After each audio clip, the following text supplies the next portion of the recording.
Hidden deep in the mountain rainforests of southern India lives a parrot many people have never heard of, yet bird experts consider it one of the most fascinating parakeets in Asia, the Malabar parakeet.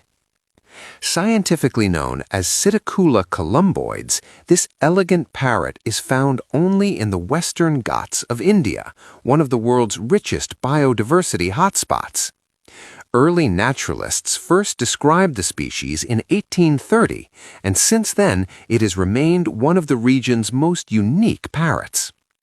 Unlike many bright green parrots, the Malabar parakeet has a rare bluish-gray body, long blue tail feathers tipped in yellow, and a powerful curved beak designed to crack nuts, seeds, and forest fruits.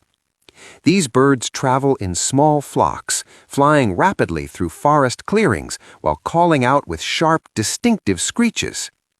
Because they live only in a limited region and are rarely seen in captivity, they're considered extremely special among parrot enthusiasts.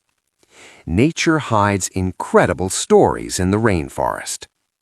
If this bird surprised you, like the video, comment what you learned, and share it with another bird lover.